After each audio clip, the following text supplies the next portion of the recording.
Hi, this is Stacy Hyde, and I'm back for another episode of Better Financial Health in 15 Minutes or Less. And today I want to talk about the not very exciting topic of life insurance. And I think that is a topic that people really don't think too much about, oftentimes until they've had a change in their health, and then at that point, it's very difficult, if not impossible, to get coverage. It's a little bit like trying to get car insurance after you've had an accident. And so I want to talk a little bit about why you might want your own life insurance, even if you have coverage through your employer.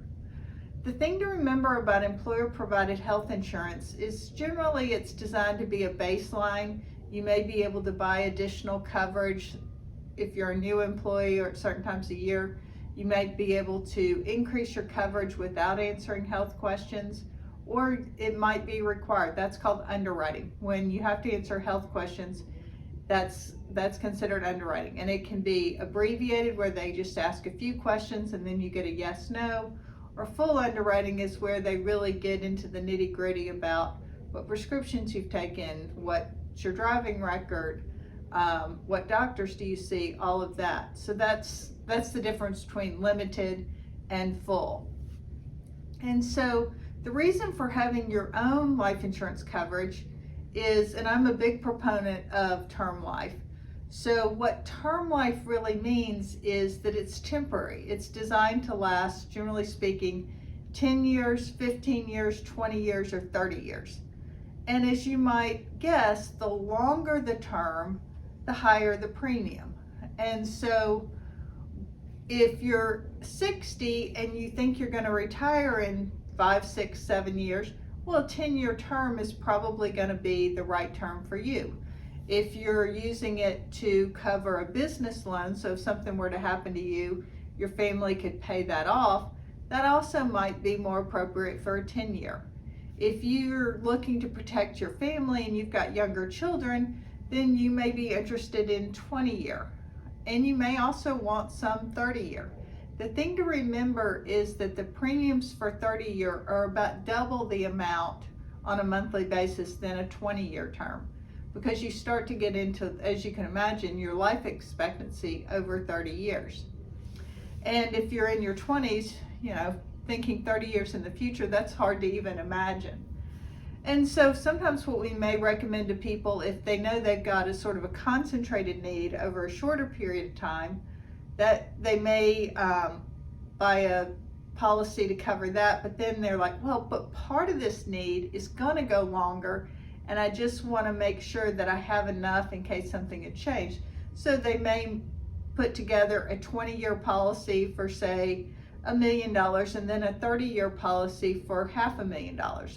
That helps keep the premiums affordable and make sure that there's some coverage out there for a longer period of time. Oftentimes, term insurance contains what's called a convertibility clause. And all this means is that at some point, and usually it's a little bit shorter term than the length of the guaranteed term period, the term policy can be exchanged for a permanent life insurance policy, so whole life, universal life, during that period of time without proving that you still are in good health. So that's called a conversion right. So you don't have to show evidence of good health to get a permanent life policy. So this could possibly come in handy. I think it comes into play much less often than people realize. I think in some cases it's oversold by the insurance industry, but it is an important feature, and it's worth asking about if that's something you're concerned about.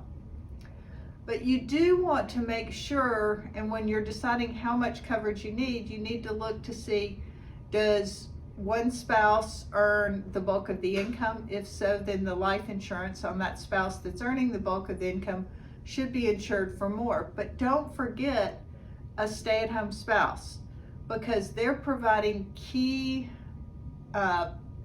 services for the family that if you were to have to hire that in the open market are quite expensive, whether that's daycare, after-school care, chauffeur, cooking, purchasing groceries. So you do still need life insurance on a stay-at-home spouse or even one that maybe just works part-time.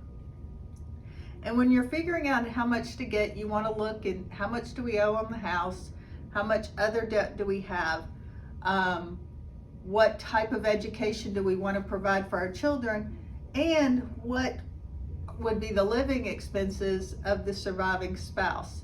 And don't forget that if they are not in the workforce and haven't been in a while, they may be limited on what they could save because they haven't been working and have not been participating in a retirement plan.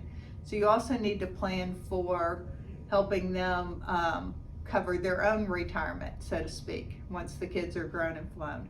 So, you know, it can seem like a lot to say, oh, well, you need $1 million or $2 million, but it is important to make sure that you have enough coverage to provide for your family, especially considering if you are healthy, it's going to be very inexpensive.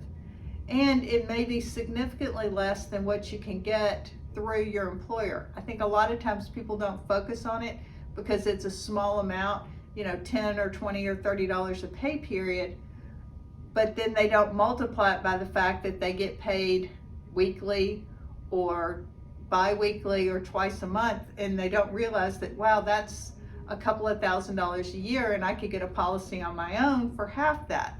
So it is important to take a look at that and make sure you've got the right coverage from a strong insurance company, and definitely look at level term.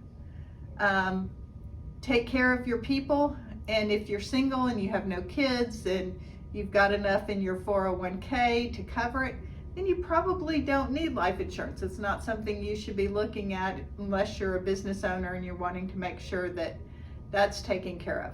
The other side of this is what happens when you get into your 50s or your 60s and you're getting close to retirement and your term is running out. I have people panicked about this all the time, and I look at it and I said, well, we've looked at your plan. You're about to be able to retire, so there is no need for that life insurance anymore. It's not a continuing need. You've done what you were supposed to do. You've built your assets, and they are significant enough to allow you to live on the income from those for the rest of your life. Now, that may, if you've got a special needs child or something like that, then that may be a reason that you might still want or need life insurance. But particularly if you have a special needs child, I'll talk about this later, you should do some special planning for them, and that's called the special needs trust. That's really beyond what we're going to get to today. But if you do have a special needs child, make sure that you've seen an attorney who's skilled in this to help you get those trusts set up and make sure that you don't inadvertently disqualify them from significant government benefits. But for most people and in most circumstances, your need for life insurance, you should outgrow that. You should graduate from needing that. And if you are unsure, always buy a little bit extra, because I've worked with a lot of mostly widows, but in some cases widowers, and having a little extra room is a lot better than trying to maneuver around and figure out what of their lifestyle that they've been accustomed to they're not going to be able to keep, whether that's selling a lake house or something along that line. And you don't want to leave the people you love with those types of issues. So especially when it's, you know, a small amount per month, and I think that's important to provide that protection.